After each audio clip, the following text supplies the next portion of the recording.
이 시간에는 율례와 규례와 법도와 증거와 계명에 대하여라는 제목으로 하나님 말씀 은혜 받기를 원합니다.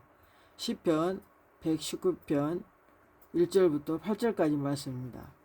행위가 온전하여 여호와의 율법을 따라 행하는 자들은 복이 있으며 여호와의 증거들을 지키고 진심으로 여호와를 구하는 자는 복이 있도다.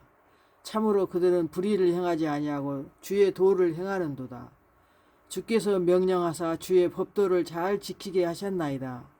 내 길을 굳게 정하사 주의 율례를 지키게 하소서. 내가 주의 계명에 주의할 때에는 부끄럽지 아니하리이다.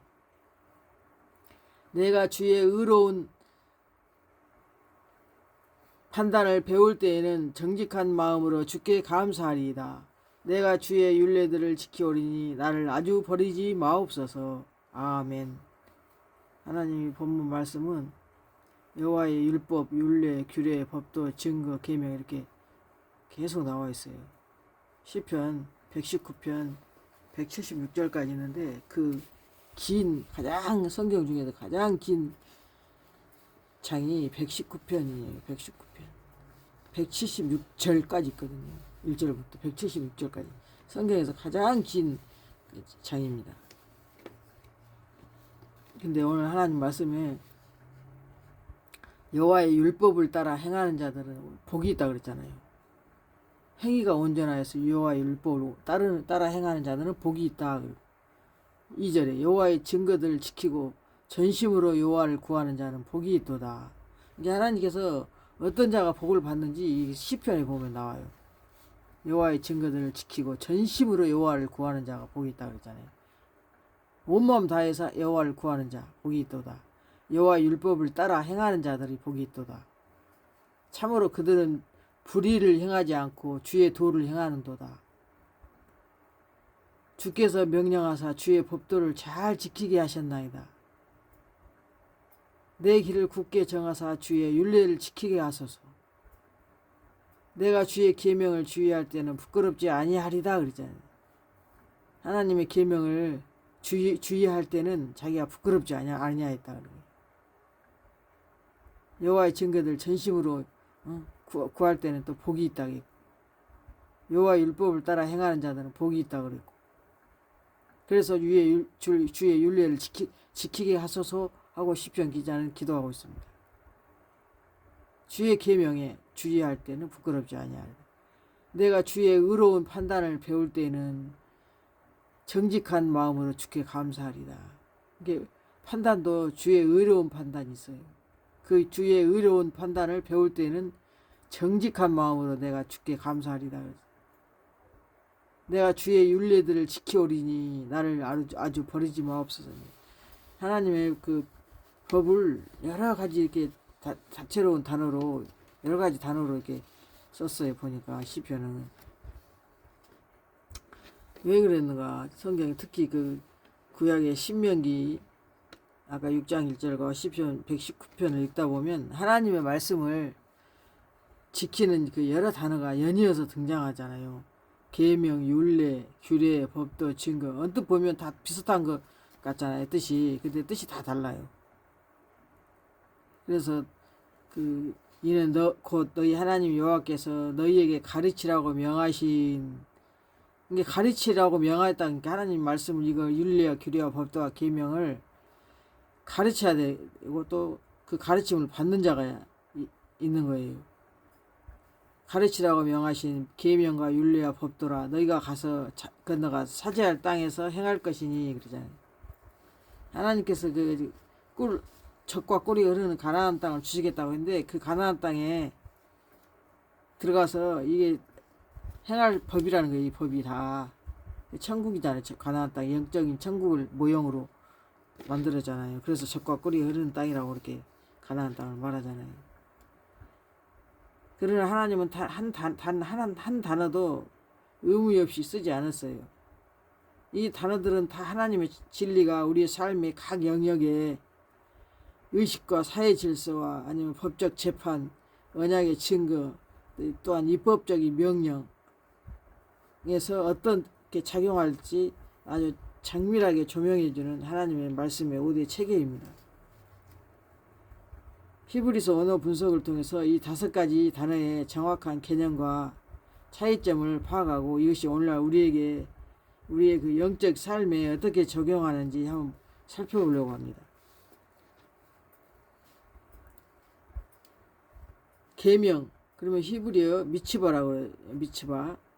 근데 이 뜻이 명령하다, 위임하다 라는 뜻의 동사를 가지고 있고 차바에서 유래했다 그랬어요. 히브리어 차바에서 유래했는데 이 계명, 하나님이 계명을 지키라 그랬잖아요. 하나님 사랑하고 이웃 사랑하는데 그 계명이라는 뜻이 자체가 히브리어로 미츠바인데 명령하다, 위임하다 라는 동사라는 거예요. 동사. 만왕의 왕이신 하나님께서 당신의 백성들에게 주신 직접적이고 절대적인 하나님의 명령입니다.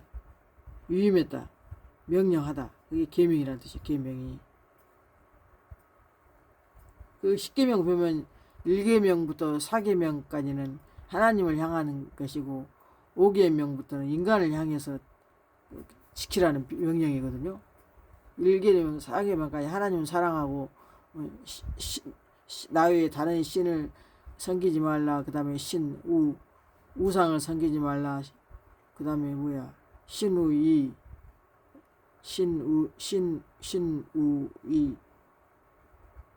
하나님의 이름을 망령되이 일컫지 말라. 신우이, 안식일을 기억하라. 이렇게 네 가지를 그 하나님을 향해서 주시는 계명이고 10계명 중에 나머지 5계명부터는 인간들에게 행해야 할 것을 가르쳐 준 거예요. 5계명은 5번째는 그 5계명이 부모를 공경하라. 그 다음에 신우이, 안식일 기억하라. 부모를 공경하라. 5계명이 안식일을 기억하라. 4계명이 그 다음에 5계명 부모를 공경하라. 신우이, 안부. 그 다음에 살인하지 말라. 간음하지 말라. 음행하지 말라. 그 다음에 남의 걸 도둑질하지 말라. 거짓 증거하지 말라. 탐내지 말라. 막 이렇게 10계명이 있는데 이걸 인간을 향해서 6계명, 하나님을 향해서 5계명인데 이 계명이라는 뜻이 위임하다, 명령하다는 게 하나님께서 우리에게 명령한 것이에요. 이 계명이라는 건 그 히브리 언어 뜻이 미츠바, 명령하다. 그래서 만왕의 왕이신 하나님께서 우리 당신의 백성들에게 주신 직접적이고 절대적인 하나님의 명령입니다. 이 계명이라는 뜻이. 그래서 그 마음을 다해, 뜻을 다해, 힘을 다해 하나님을 사랑하라는 거예요. 이 계명이 명령하는 것이 하나님께서 우리에게 명령, 위임하다, 명령하다. 그래서 이 하나님께서 우리에게 명령한 것은 타협할 수 없는 최고의 상위 법률이든 최고의 상위 가장 위에 있는 법률입니다. 이 계명이. 그래서 나의 계명을 지키는 자가 나를 사랑한 자라고 성경에 나오거든요. 계명도 안 지키면서 입으로만 하나님 사랑합니다, 하나님 사랑합니다 하고 전혀 지키도 않으면서 행함으로 안 나타나면 그 거짓말입니다. 그 다음에 율례, 두 번째 율례. 율례는 호크, 히브리어로 호크인데 색이다, 쪼아 적다. 돌이나 금속에다 쪼아서 이렇게 글을 적는 거, 새기는 거, 그게 율례예요. 그것도 동사인데 하카에서 유래됐다. 성적으로 보면 돌판의 세계에서 절대 변하거나 지워질 수 없는 그 불변한 영원한 하나님의 거룩한 법이 바로 율례예요. 율례. 주로 이거를 어떨 때 많이 율례란 말을 썼냐면 절기, 제사, 성막에 관련한 거룩한 그 영적 의식을 행하는 그 법률을 가리켜서 율례라고 그랬어요. 나도 성경을 읽다 보면 율례, 규례, 법도 증거 막 다 똑같은 말 같은데 도대체 왜 이렇게 많이 써놨는데 이게 뜻이 다 달라요. 하나님의 거룩과 영적 의식의 법률이 이게 지금 제사, 성막에 관련한 주의 율례를 지키라고 그렇게 성경에 보면 나오거든요. 그 은납하는 아론의 자손 제사장들이만 부렸다고 했잖아요. 그 그 제사장들 불지니 이는 너희 대대로 영원한 율례니라 그랬잖아요. 그러니까 하나님께서 이렇게 그 돌판에 새긴 것처럼 절대 없어지지 않게, 지워지지 않게 새기는 게 바로 율례라는 거예요. 그래서 하나님께서 율례를 지키라고, 영원한 율례로 대대로 지키라고 그 아론의 제사장들에게 그 은나팔을 부르라고 그랬어요. 은나팔은 말씀을 상징하는 게 있잖아요. 은은.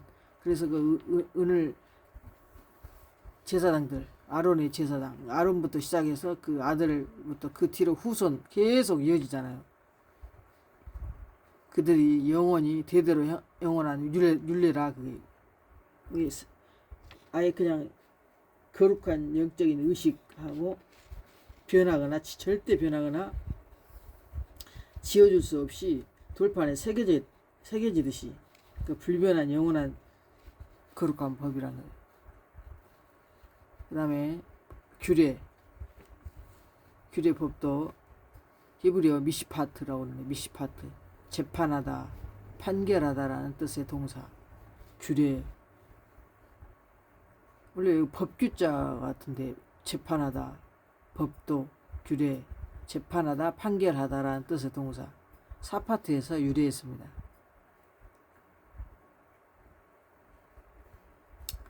올바른 공의로운 판결 기준이자 이웃과의 관계나 사회생활에서 발생하는 분쟁을 해결하는 그 사법적인 판례 법인데, 그게 민법, 형법이 포함되어 있습니다. 이 규례에는 재판하다, 판결하는 게 이웃과의 이권 관계도 있을 수 있고 분쟁이 있을 수 있고 여러 가지 있잖아요. 그다음 사회생활 할 때도 마찬가지고 그런 것을 판단하는, 판결하는 그 법이 바로 규례 법도였습니다. 출애굽기 21장 23절의 그 언약서 내용에 보면 이웃의 소에게 손해를 입혔을 때 어떻게 배상하라, 사회적 약자를 어떻게 보호해라, 막 그렇게 다 나오거든요. 근데 그런 것이 바로 규례 법도, 재판하다, 판결하다.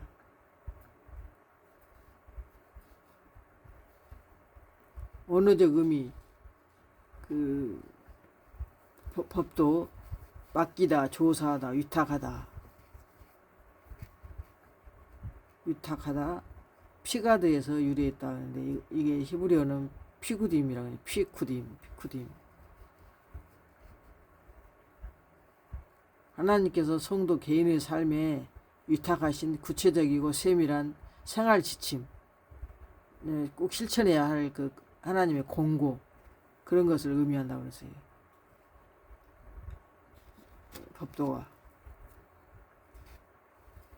그 다음에 여호와의 법도는 정직하여 마음을 기쁘게 하고, 시편에 19편 8절에 보면 나와요. 여호와의 법도는 정직하다고 나와요. 그래서 마음을 기쁘게 하고, 거창한 법률을 넘어서 매일 그 일상에서 하나님이 그 기뻐하시는 것을 선택하도록 우리의 양심과 우리의 삶을 조명해주는 그 세심한 그 인도하심을 바로 법도라고 그랬어요. 법도. 조사하다, 위탁하다, 맡기다. 그 다음에 증거. 히브리어로 에투트인데, 에두트, 증언하다, 다시 말하다라는 뜻의 그 우두에서 유래했습니다. 하나님과 백성 사이의 그 언약이 진실함을, 약속이잖아요. 하나님과의 백성이 그 언약이잖아요. 말씀으로 약속하는 거. 언약이 진실함을 입증하는 언약의 증거물이 바로 그냥 증거라는 것입니다. 증거. 에투트. 십계명 돌판을 담은 궤를 증거궤라 불렀잖아요. 출애굽기 25장 16절에 보면 그 율법책 그 자체가 이스라엘의 죄와 하나님의 신실하심을 증거하는 그 증거가 된 것입니다. 그걸 궤짝에다 넣었잖아요. 십계명 율법책을. 하나님의 말씀은 단순한 규칙집이 아니라 하나님이 살아계시며 우리와 약속을 맺으셨다는 그 확실한 보증서이자 증거입니다. 증거. 에두트가 히브리어로 증언하다, 다시 말하다.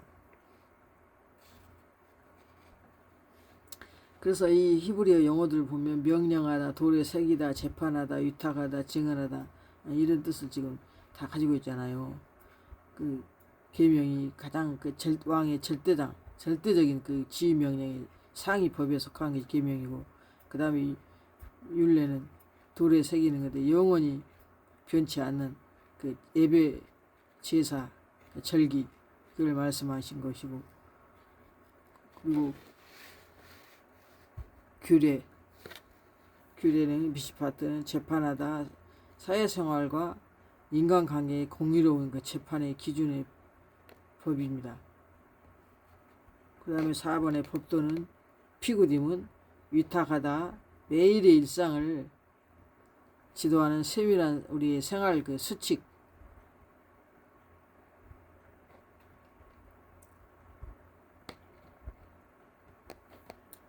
그 우리 매일 일상에서 하나님이 기뻐하시는 것을 선택하도록 우리의 양심과 삶을 이렇게 비춰주는, 조명해주는, 세심하게 인도하는 그게 바로 법도입니다. 법도. 에두트 증언하다.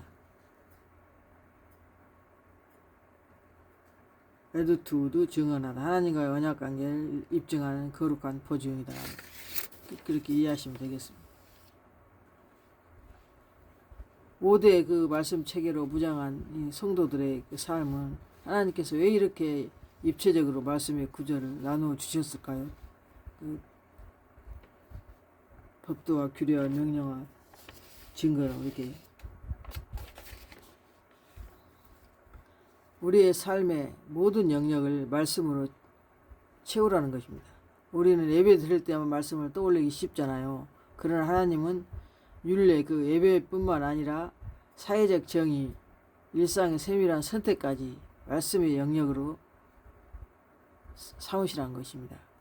주일 성수뿐만 아니라 가정과 일터에서도 하나님의 법이 다스려지게 해야 된다는 것입니다. 영원한 증거이신 그리스도를, 하나님을 우리는 바라봐야 됩니다. 구약의 그 증거계 안에 그 들어있는 그 율법판이 하나님의 언약을 증명했듯이 신약의 성도는 말씀이 육신이 되어 오신 예수 그리스도를 우리 삶의 완벽한 증거로 모시고 살아가는 자들입니다. 구약에는 그 증거계 말씀 언약계가 그 증거계 안에 들어있었잖아요. 말씀이. 근데 신약에서는 예수님이 육신이 되어서 왔다 했잖아요. 원래 말씀으로 계셨는데 육신이 되어가고 이 땅에 사람의 모습으로 오신 거예요. 그게 완벽한 증거로. 하나님의 말씀은 7번 단련된 은두와 같다 했잖아요.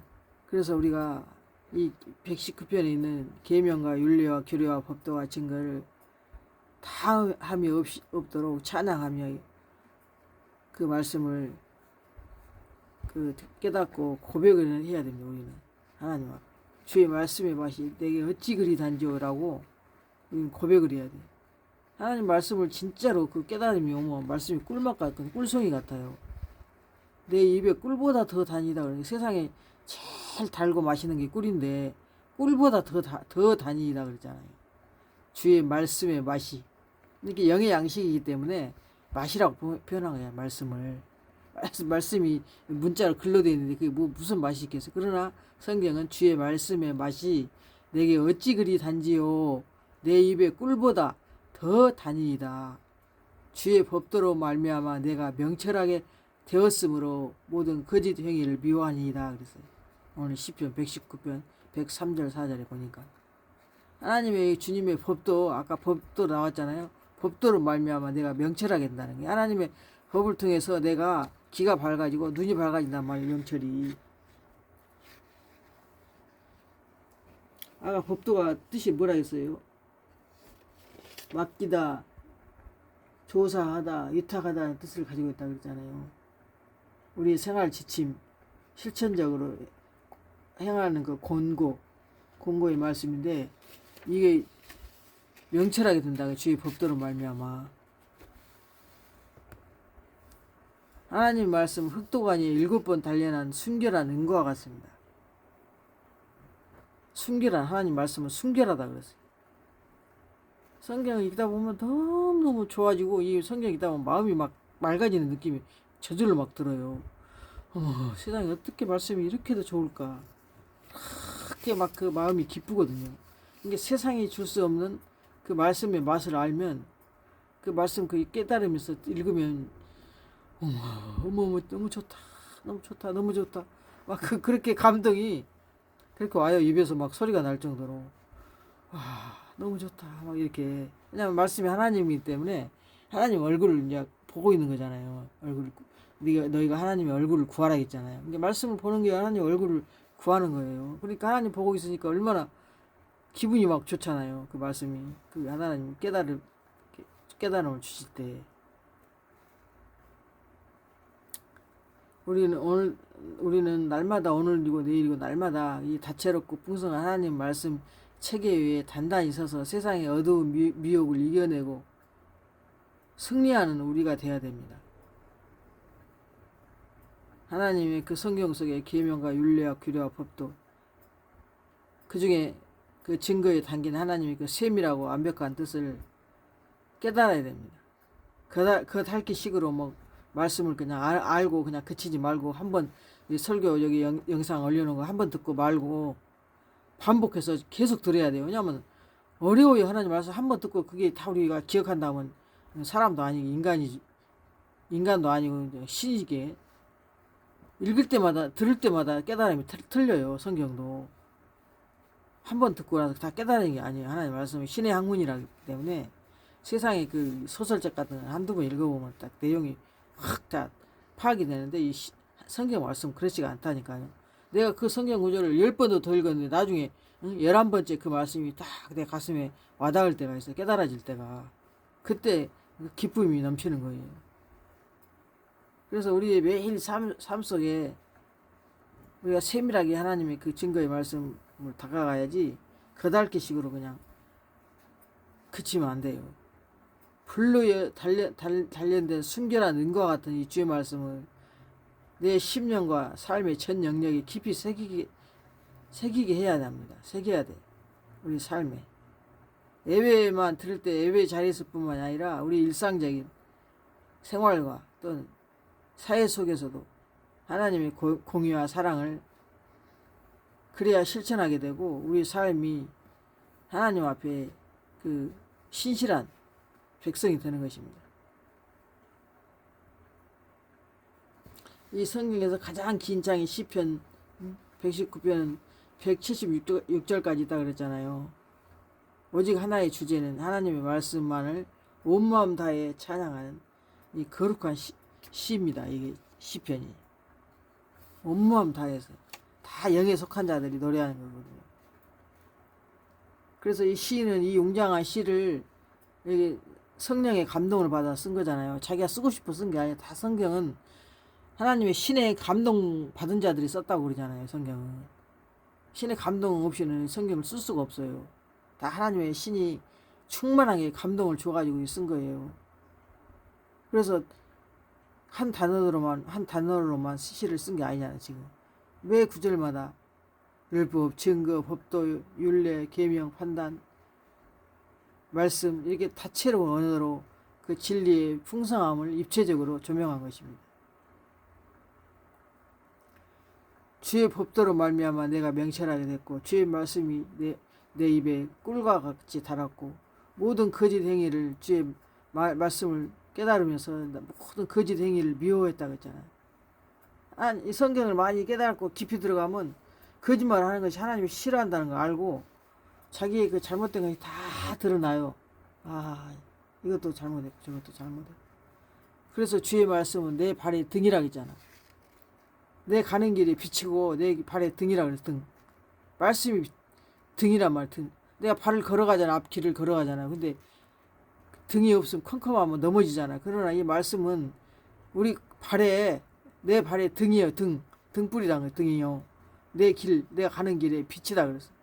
등하고 빛이 있으니까 실족하게 넘어질 일이 없잖아요. 이 시편도 한 절 뭐 이렇게 음미하다 보면 세상에 이렇게 맛있는 꿀송이가 어디가 있을까 할 정도로 그렇게 말씀이 좋을 수가 없어요. 119편에 나타난 그 말씀의 그 명칭 속에 담긴 그 깊은 의미를 다 지금 아까 좀 전에 찾아봤잖아요. 율법은 가르치다, 겨누다, 인생이 마땅히 걸어가야 할 올바른 방향을 제시하는 것, 그런 가르침이 율법 안에 다 있는 것입니다. 증거, 하나님의 백성 사이의 언약이 진실함을 입증하는 거룩한 보증서. 성막의 언약궤를 증거궤라 부른 이유가 여기에 있다. 하나님과 백성과의 그 언약이란 건 약속이잖아요, 말씀으로. 근데 그걸 보증하는 것이 증거라는 게 증거. 에두트. 율법은 토라. 법도 하나님께서 개인의 삶에 위탁하여 맡기신 세밀하고 구체적인 일상생활의 실전 수칙이에요. 이거 법도가. 율례, 호크, 돌판에 쪼아 째기다는 뜻으로 결코 변하거나 지워질 수 없는 영원하고 불변하는 예배와 영적 규범.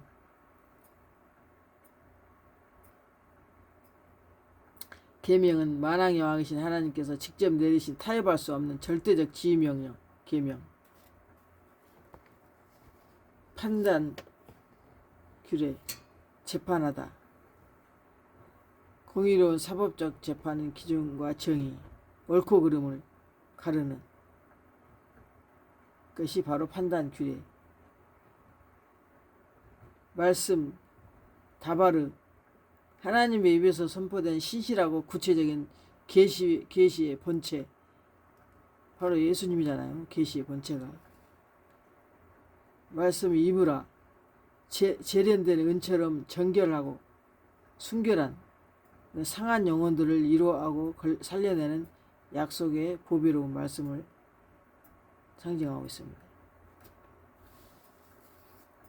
이 시편 110편에 누가 지었는지, 누가 정확히 썼는지도 그 저자가 명시되어 있지 않아요. 그래서 무명시라고 그래요. 무명시. 학자들 사이에서 가장 유력하게 그냥 거론된 인물은 이제 3명인데, 다윗, 에스라, 히스기야, 이렇게 세 사람을 학자들이 보고 있어요. 다른 저기는 성경을 누가 기록했다는 것은 이제 다 밝혀냈는데, 이 시편 119편은 누가 썼는지 무명시라고 나와요. 이름이 없다. 근데 이제 대략 이제 어떤 인물들이 썼을 것이다. 그게 바로 가장 먼저 다윗이 가장 유력한 전통적으로 보는 견해. 그렇게 전통적으로 보고 있어요. 이게 다윗이 썼을 거다.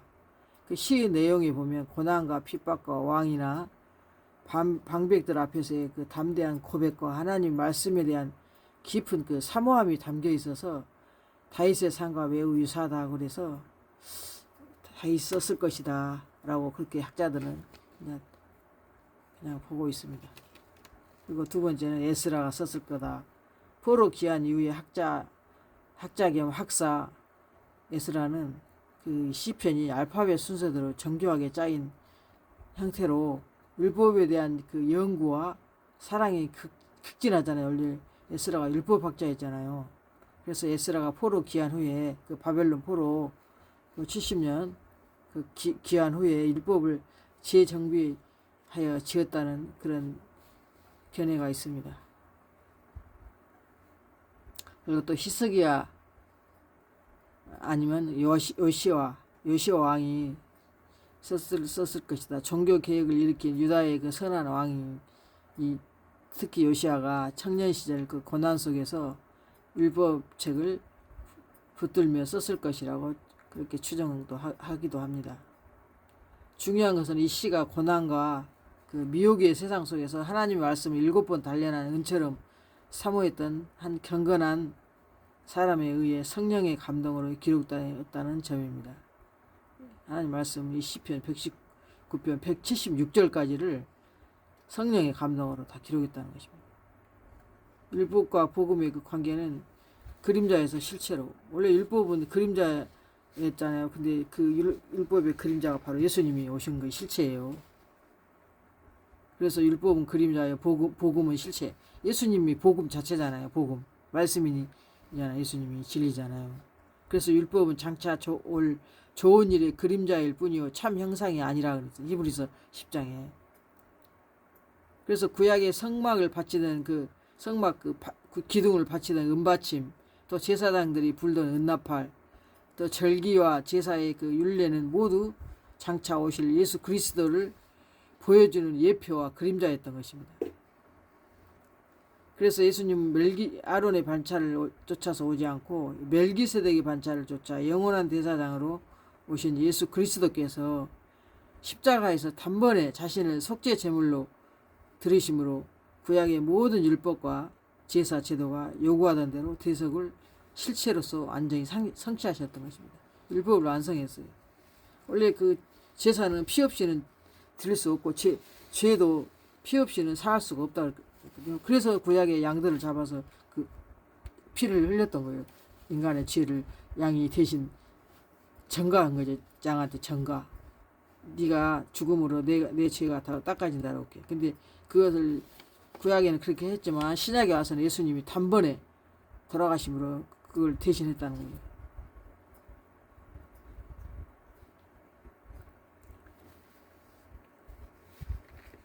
그러므로 율법은 진단서요, 복음은 치유책이다. 이렇게 로마서 3장 20절에 말씀입니다. 그러므로 율법의 행위로 그의 앞에 의롭다 하심을 얻을 육체가 없나니 율법으로는 죄를 깨달음이라 그랬잖아요. 그러니까 율법은 내가 죄인이구나 하는 걸 깨닫는 거 진단서예요. 우리가 병원에 가서 무슨 병이 있는지 그 검사하잖아요. 진단하는 사람 마찬가지고 이 복음은 이제 예수님이 십자가의 지짐으로 말미암아 치유되는 치유책인 거예요. 치유책. 율법으로는 죄를 깨닫고 복음으로 은혜를 얻고 믿음으로 하나님 앞에 구원받는 거예요. 율법은 우리 영혼의 죄를 비추는 완벽한 거울이자 청진기 역할을 한다면 율법의 거울 앞에 서면 우리는 마음과 뜻과 힘을 다해 하나님을 사랑하지 못한 그 무능한 죄인임을 깨닫게 되잖아요. 그래서 성경을 계속 읽다 보면 아 나도 이렇게 죄인이었구나 하고 율법을 통해서 깨닫게 되잖아요. 그러나 그 율법 자체로는 죄를 씻어줄 능력이 물론 말씀으로 씻는데 예수님 십자가에 못 박혀 돌아가심으로 말미암아 죄를 씻은 거예요. 씻고 피로 예수님 보혈의 피로 율법도 말씀을 깨닫게 하니까 이것도 죄를 깨닫게 해주는 거 복음으로 예수님의 피로 이제 씻김 받은 거예요. 우리가 연약하여서 우리가 할 수 없는 그것을 예수님이 하신 거예요. 그 독생자 예수 그리스도를 육신의 모양으로 보내서 십자가에 피 흘리심으로 말미암아 율법의 의로운 요구를 대신 이루어 주신 거죠. 예수님께서. 율법은 우리에게 초등교사요 그리스도는 마침이 되셨습니다. 율법의 마침이 되셨습니다. 율법은 우리를 하나님께로 인도하는 초등교사 몽학선생이었어. 몽학선생. 어린이를 공부시키는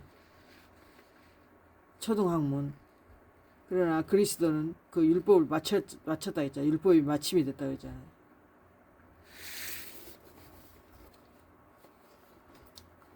이같이 율법이 우리를 그리스도로 인도하는 초등교사가 되어 우리로 하여금 믿음으로 말미암아 의롭다함을 얻게 하렸다. 그래서 믿음으로 말미암아 의롭다함을 얻게 하려 함이라. 갈라디아서 3장 24절. 그리스도는 모든 믿는 자에게 의를 이루기 위하여 율법이 마침이 되셨다. 로마서 10장 4절. 율법은 우리의 손을 잡고 구원자이신 예수 그리스도께로 안내하는 초등교사입니다. 그리스도 안에 들어온 자는 더 이상 율법의 정죄와 두려움 아래 머물지 않고 하나님의 자녀가 되는 구속의 은혜를 누리게 되는 것입니다.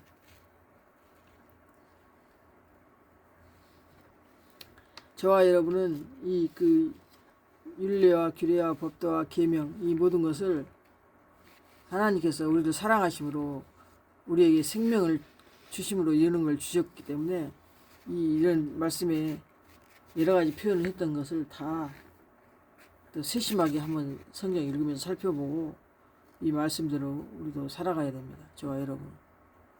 하나님의 말씀은 주의 계명을 사모하고 성입꿀보다 더 달게 먹는 저와 여러분이 되시길 예수님의 이름으로 축복합니다. 아멘.